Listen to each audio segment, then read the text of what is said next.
সবাইকে জয়গুরু। পুরুষোত্তম সত্তা পরম প্রেমময় শ্রী শ্রী ঠাকুর অনুকূল চন্দ্রের রেতবাহী চতুর্থ পুরুষ পরম পূজ্যপাদ শ্রী শ্রী আচার্য দেবের 59তম জন্ম দিবস। আজকে 8 জুন সোমবার জন্ম দিবস এবং 26 জুন শুক্রবার জন্মতিথি।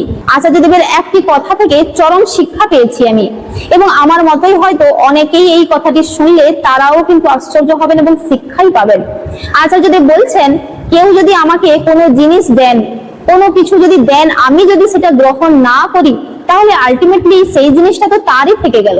তাই কেউ যদি আমাকে গঞ্জনা করছেন বা গালমন্দ করছেন, আমার নিন্দা করছেন, তাহলে আমি যদি সেগুলিকে আমি না নেই, তাহলে সেই কথাগুলি, সেই জিনিসগুলি তো তারই থেকে গেল। তাই আমরা যারা অতি অল্পতেই আমরা হুট করে মাথা গরম করে ফেলি, কেউ আমার নামে নিন্দা করছে, আমিও ঘুরে তাকে দু চারটা বকে দিলাম, কেন নিন্দা করছেন? কিন্তু আচার্যদেব বলছেন যে আমাকে তো মানুষ কত নিন্দা করে, কত গালমন্দ করে, কই আমি তো রাগি না, কই আমি তো কিছু বলি না। কেন না? আমি নিজেকে ভালোবাসি না, আমি আমার থেকে আমি পরম পিতাকে বেশি ভালোবাসি।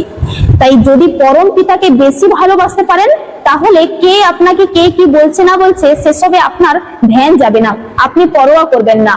আপনি যদি পরম পিতার থেকে বেশি নিজেকে ভালোবাসেন, তাহলে যদি আপনাকে কেউ কিছু খারাপ বলে, তাহলে কিন্তু আপনার গায়ে লাগবে, আপনি রেগে যাবেন, আপনি তিক্ততায় ঘুরে যাবেন, আপনি তাকেও ঘুরিয়ে দু চারটে কথা বলবেন।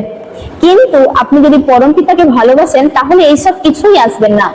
এত সুন্দর মাথা ঠান্ডা করে সরল সাদাসিধে বাক্যে তিনি সবার মন প্রাণ ছুঁয়ে দিয়েছেন, সেটাই দেখে খুবই আশ্চর্যজনক। আমাদের সবার প্রিয় আচার্যদেব, সবার শ্বাস প্রশ্বাসে তার বাস, সবার হৃদয়ের মনি কোঠায় তার অধিষ্ঠান, সবার প্রাণের থেকেও অধিক প্রিয় সেই আচার্য দেবের আজ জন্ম দিবস। আজকের দিনে তিনি এই ধরায় অবতীর্ণ হয়েছিলেন। পরম পিতার রাঙা চরণে তার সুস্বাস্থ্য এবং দীর্ঘায়ু কামনা করি। সবার হৃদয়ে তার বাস, তিনি করেন সবার মনে রাজ। সেই প্রাণের রাজা আচার্য দেব চোখের মনি হয়ে সবাইকে যেমন আলো প্রদর্শন করেন, পরম পিতার রাঙা চরণে প্রার্থনা করি তিনি যেন সর্বদাই উদ্দীপ্ত আলোর রশ্মির মতো স্বচ্ছ, উজ্জ্বল এবং সৌন্দর্যের প্রতীক করে রাখেন। কে নেতা, কে মন্ত্রী, কে সন্ন্যাসী, কে মহামানব, সবাই তাহার কথায় মুগ্ধ।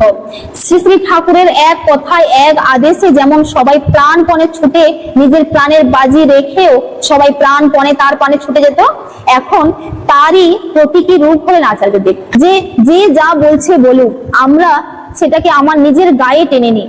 কেউ যদি আমার গুরুর নামে নিন্দা করে, তাহলে আমরা তার প্রতিবাদ জানাতে পারি, আমরা সেটিকে রুখে দাঁড়াতে পারি বা তার সমক্ষে দু চারটে কথা বলতে পারি।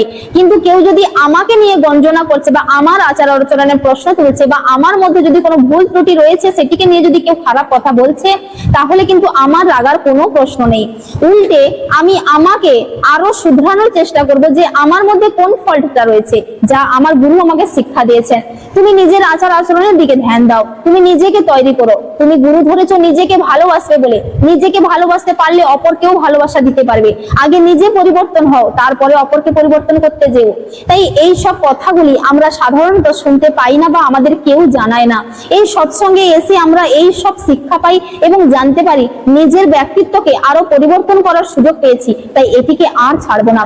তাই আমরা ঠাকুরকে নিয়ে একনিষ্ঠভাবে পরম পিতার রাঙা চরণে সবাই আসুন একনিষ্ঠ কর্মী হয়ে, তার ভক্ত হয়ে, তার আদেশ নির্দেশগুলি পালন করি এবং তার মতো হয়ে ওঠার চেষ্টা করি। সবাই ভালো থাকবেন, সুস্থ থাকবেন, পরম পিতার রাঙা চরণে সবার মঙ্গল প্রার্থনা করি। সবাইকে